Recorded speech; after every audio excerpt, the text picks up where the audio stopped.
Ini pengalaman saya sendiri waktu kecil ya. Kalau nggak salah itu waktu mau ujian SMP, itu mau ujian ya, jadi kelas 3 SMP itu mau ujian itu beberapa kali saya sakit perut.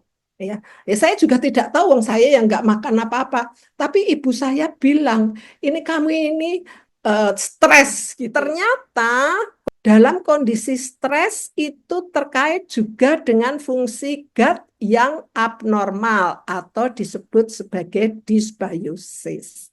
Nah, pertanyaannya itu apakah probiotik dapat digunakan untuk mengatasi dysbiosis dan memperbaiki brain-based disorder? Nah, ini pertanyaannya yang akan kita bahas ini.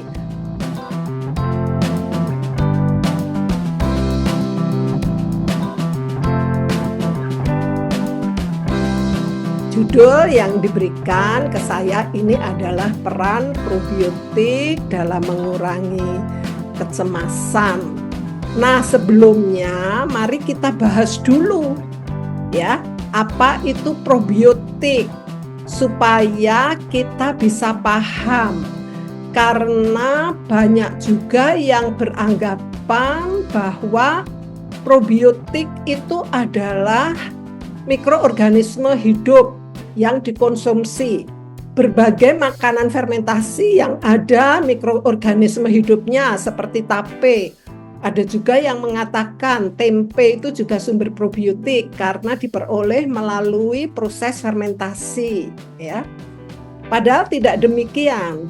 Probiotik atau produk makanan probiotik itu tidak identik dengan produk yang atau produk fermentasi yang masih mengandung bakteri hidup. Karena strain mikroorganisme menjadi strain probiotik itu banyak persyaratannya. Kecuali nanti dikonsumsi dalam jumlah yang cukup, ya, strain itu harus hidup di usus dan membawa manfaat kesehatan yang tentu saja dibuktikan melalui uji klinis ya, randomized control trial ya, paling fase 2 ya, paling tidak itu satu publikasi, tapi sebetulnya ya harus berbagai publikasi yang nanti digunakan untuk target kesehatan apa. Nah, probiotik sendiri ini ya harus memiliki taksonomi yang jelas. Artinya genus, spesies itu jelas. Tidak hanya genus spesies, tapi juga strainnya itu apa. Ini contoh ya, contoh. Jadi taksonomi itu harus terbaru. Dulu namanya memang Lactobacillus casei, tetapi di 2020 ini ada pembaruan taksonomi untuk bakteri asam laktat ya. Lactobacillus casei itu namanya sekarang genusnya menjadi Lacticacei bacillus dan strainnya menjadi Paracasei. Tapi nama strainnya itu adalah tetap strain sirota. Ya, jadi nama strainnya karena kalau probiotik itu tidak hanya semua lactobacillus itu probiotik, tidak, harus jelas genus, spesies dan strainnya. Ya. Strain yang digunakan untuk probiotik harus berkategori aman, mampu tumbuh di usus ya, dan mampu menempel di usus itu karena ada mukosa. Bakteri baik ini nanti atau bakteri probiotik ini akan menempel di mukosa dan menghasilkan komponen-komponen yang penting. Utamanya itu adalah antimikrobia untuk melawan patogen. Masih ada lagi persyaratan, tidak boleh mentransfer gen resisten terhadap antibiotik, ya. Masih juga tidak boleh melakukan translokasi. Ini adalah persyaratan-persyaratan yang harus ya diujikan pada strain-strain yang nantinya akan digunakan sebagai probiotik, ya. Masih ada yang penting lagi, tadi sudah saya sampaikan, harus membawa manfaat kesehatan. Ya, ini. Oke. Nah, sekarang hubungannya apa? Ya, probiotik dengan kesehatan otak. Ya, oke. Nah, mari kita eh, melihat. Saya selalu membawa slide ini di dalam presentasi saya, ya, bahwa tadi juga sudah disampaikan oleh Bu Fitri, gut microbiota ini adalah sangat terkait dengan otak. Bagaimana hubungannya? Karena berbagai makhluk mikroorganisme yang ada di usus ini, yang baik-baik itu tadi akan menghasilkan berbagai komponen. Ya, di sini disebutkan contohnya ada short chain fatty acid, ada peptida, cytokines, ini yang kemudian akan menstimulasi atau sebagai neurotransmitter untuk menjaga kesehatan otak. Nah, bagaimana pada saat terjadi dysbiosis, ya, dysbiosis itu terjadi pada saat mikroorganisme yang ada di usus ini mengalami gangguan, ya. Artinya porsi bakteri atau mikroorganisme yang baik itu berkurang, ya. Yang jahat-jahat itu menonjol. Nah, ini metabolit-metabolit yang penting ini juga akan berkurang dihasilkan oleh gut microbiota. Nah, sekarang pertanyaannya, bagaimana hubungan antara gut microbiota dengan kecemasan dan depresi, ya. Nah, ini di sini akan kita lihat, ya, kondisi usus yang sehat dan kondisi usus yang mengalami dysbiosis, ya. Saya langsung saja pada kondisi yang mengalami dysbiosis ini, ya, permukaan ususnya juga bisa saja dysbiosis juga karena patogen, ya. Nah, ternyata kondisi stres, ya, ini di dalam gambar ini disampaikan, ya, dalam kondisi stres itu terkait juga dengan fungsi gut yang abnormal atau disebut sebagai dysbiosis.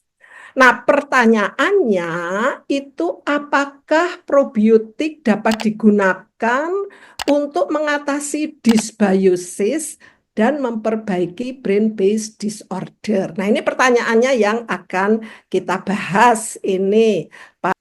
Nah, ini adalah ciri-ciri cemas, ya. Nah, di sini salah satu ciri-ciri cemas itu adalah ini, ya. Ternyata cemas itu juga bisa menyebabkan mual, ya, mencret, dan perut menjadi tidak enak. Ya, ini saya ingat sekali, ya. Ini pengalaman saya sendiri waktu kecil, ya. Kalau nggak salah itu waktu mau ujian SMP, itu mau ujian, ya. Jadi kelas 3 SMP itu mau ujian itu beberapa kali saya sakit perut.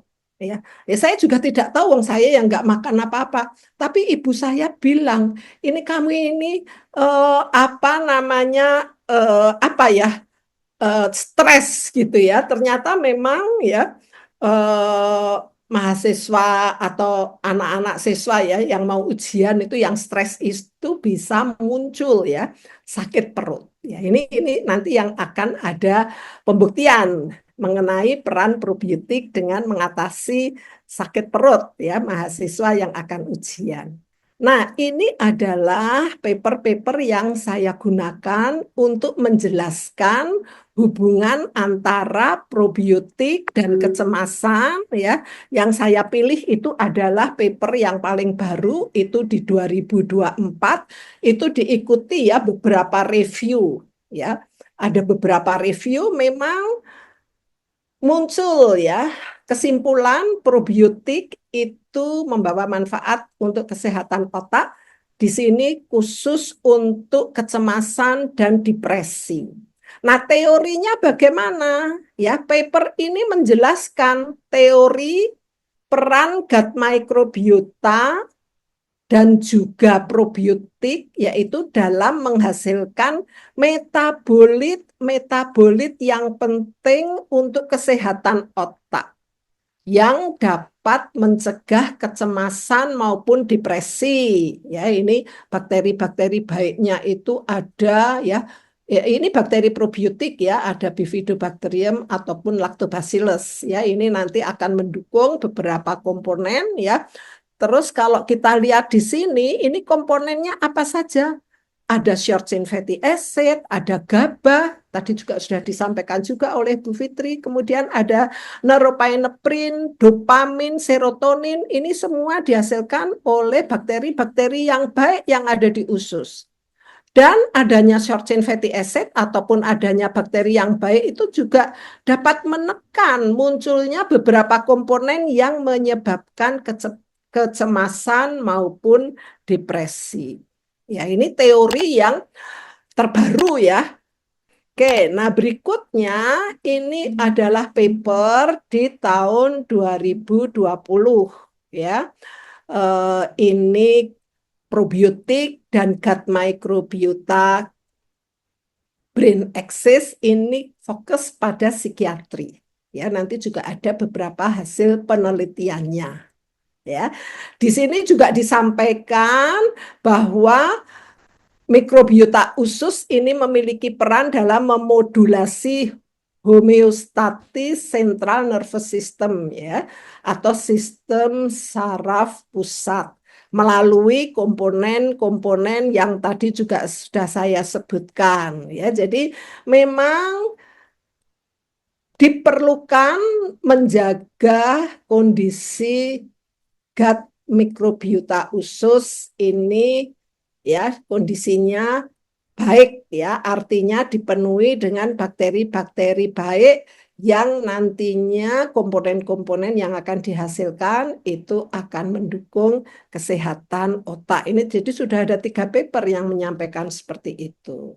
Nah, bagaimana dengan ini yang mengalami depresi? Ini ada 5 paper depresi ya, dilakukan di Iran, India, Kanada, dan Australia dengan jumlah subjek itu 283 orang, konsumsinya bisa sampai 3 bulan. Nah, bagaimana kesimpulannya? Probiotik are likely to improve depression ya. Jadi ternyata probiotik itu dapat memperbaiki kondisi depresi.